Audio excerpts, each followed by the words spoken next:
I know I'm probably going to get a lot of heat for saying this, but I'm going to say it anyway. I truly believe that Tekken 8 is vastly better than Tekken 7. I know, there's probably some of you guys that are clicking off the video right now because it's such a hot take. And then there's the other people that agree with me and they're like, Mike, what are you talking about? You're obviously correct. I'm humble, but now something you should keep in mind is that this is coming from someone who's only been playing Tekken, like actually playing it, for a year. My first experience with the series was years ago, playing Tekken 3 at an arcade, as was most people's first experience. Then a few years down the line, I played some Tekken 7, and then of course last year, I decided to cover it on my channel. And since then, I have learned a lot about the series. I've played almost all of the games, even the Tekken 3 Game Boy Edition. I've at least played all the mainline games, and the tag tournament games. So I am by no means a Tekken veteran, but I'm also not a Tekken noob. Or you guys will still be like, oh, you haven't been playing for at least 5 years? Noob. But regarding my opening statement, for those of you that agree with me, I'm glad we see eye to eye here. But this video is mainly for those of you guys that don't agree with me, which is perfectly fine. That's why I love America. It's a free country and stupid people can say stupid things online. Did I just call myself stupid? To truly go in depth on everything that the Tekken games have to offer would take way too long. So this is just gonna be like surface level stuff. And if I do want to end up going in depth, I might just end up making it a video series or something to just break everything down, from the characters, the music, the accessibility, the online, the story. So while I will be touching up on all those things in this vid, that's all it'll be, just touching up on them. And if you disagree with any of my takes, feel free to leave them in the comments below. I would love to hear you guys' thoughts on this matter, because I know to some people it can be a sensitive one. So first things first. Story. Tekken 7 story compared to Tekken 8 story. Tekken 8's is vastly better. Do I have anybody that disagrees with me? Well, at its core, both games have the same story skeletal structure, and as with pretty much every fighting game, it's just a cutscene, and then here's a fight, and then a cutscene, and then a fight. There's not much more you can do. So I think when comparing fighting game stories, it comes down to how they tell that story. And I'll say it, I'm one of the people that was not the biggest fan of how Tekken 7's story happened, how you're seeing it through the eyes of some reporter, instead of just following specific characters. He's like, I gotta interview Heihachi, I gotta interview Nina, I gotta interview Lars, it's like, bro,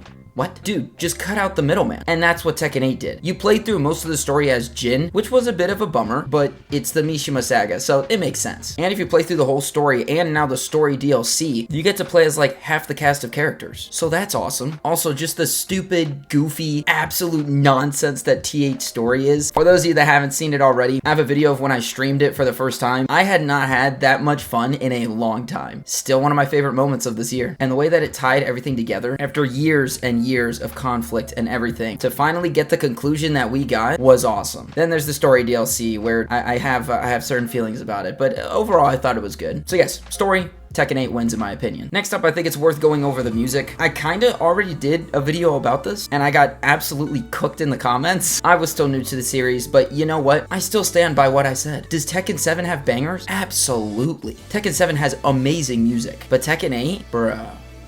I think there are only like 3 stage tracks that I don't like. I don't know who made the T8 soundtrack, but it's just banger after banger after banger. Some of you guys might have to take off your nostalgia glasses for just like 5 seconds, because let's be real here. T8 soundtrack, man, I'm just saying. Do you agree, disagree? Let me know down below. I don't know. From the menu music to the stage music to the opening theme, it's just it's so good, dude. All right, next up we got characters. This is a pretty big one, but I'll try not to spend too much time on it. The problem with this is that Tekken 7's done. It's complete, right? We've had 4 seasons of DLC characters, so the roster is pretty expansive. And honestly, we got some good characters. Whether you like them or not, their addition to the game is really cool. Geese, Noctis, Negan, and that's just the guest characters, not even the returning characters. T7's roster is a beautiful thing, and with T8, they had to crack down quite a bit, releasing with only 32 characters, and I don't even know why I say only, because heck, that's more than Street Fighter. And T8 looks prettier, and the characters have way more moves than any Street Fighter character has ever had. So 32 characters is really good. And right now, with Heihachi being the latest DLC character, we're currently sitting at 35. 35 fighters. That's a beautiful thing. Is the roster perfect?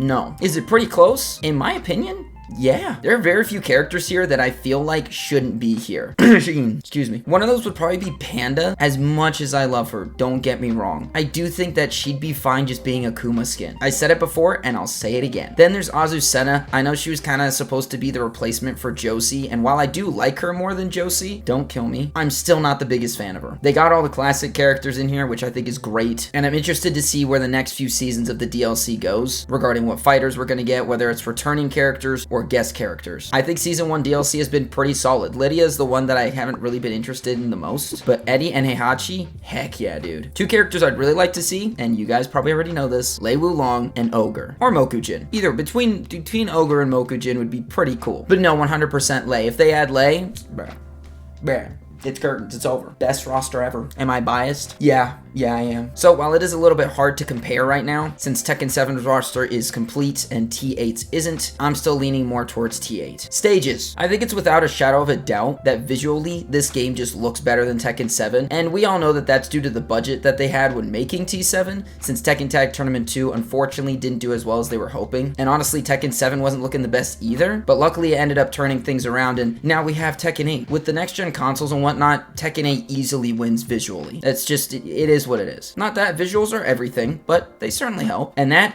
plays into the stages, because holy crud are the stages in this game beautiful, and I don't really see why anybody would disagree with me on that. I love how diverse the stages are. All of them have different tones and feel, and besides Arena and Arena Underground, I think that's the one stage that we could do without. Like, I don't get that. Not a fan. Never have been. Probably never will be. And maybe Rebel Hangar. That one seems a little bland to me. I did a stage tier list. Feel free to go watch that. I give all the reasons why I like or dislike every stage in the game, but regardless of whether you like a particular stage, you can't deny that it looks gorgeous, and the detail in the background that they've put and the music, it's just it's so good, dude. It's so good. And I feel like most people who prefer Tekken 7 over Tekken 8 will argue that it doesn't have infinite stages, and we all know why they did that. Rest in peace, Infinite Azor. Rest in peace. But speaking of why they no longer have infinite stages, let's move over to gameplay. Now this will definitely depend on who you ask, whether they're more of a casual player or a pro player, but I love Tekken 8's playstyle. It's way more fast-paced,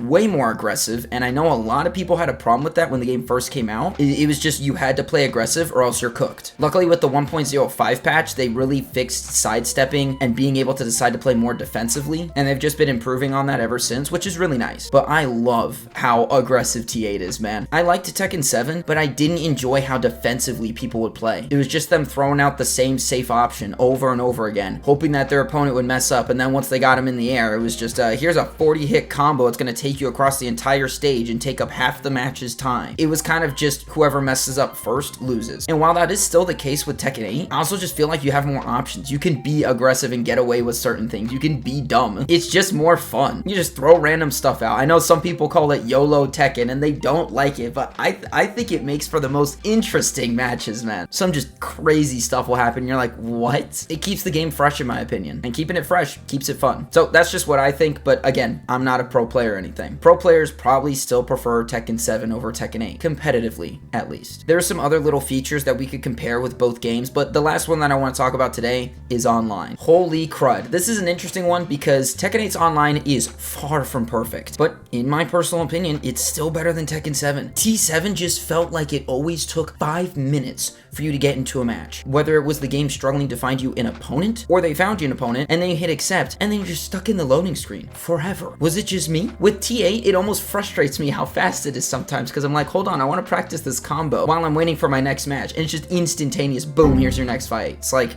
okay. I know they had the whole issue with like the matchmaking, and I still don't understand why we don't get points when our opponent rage quits. So again, not perfect, but way more fine-tuned than T7 in my opinion. T7 online just always felt like a hassle. T8 still got some work to do, don't get me wrong. I've listed my problems about it before. But yeah, that's all I got for you today. That's the few reasons why I think Tekken 8 is better than Tekken 7. If you vastly disagree with me, feel free to write an essay in the comments down below. I may or may not read it, I can't promise anything. If you do agree, just, I guess, hit the like button. But yeah, if you made it this far, I really appreciate you watching the entire vid. And if you want to talk to me personally, feel free to join the Discord. That link will be down in the description below. And that'll do it for me today, guys. God bless, and don't forget to stay mad.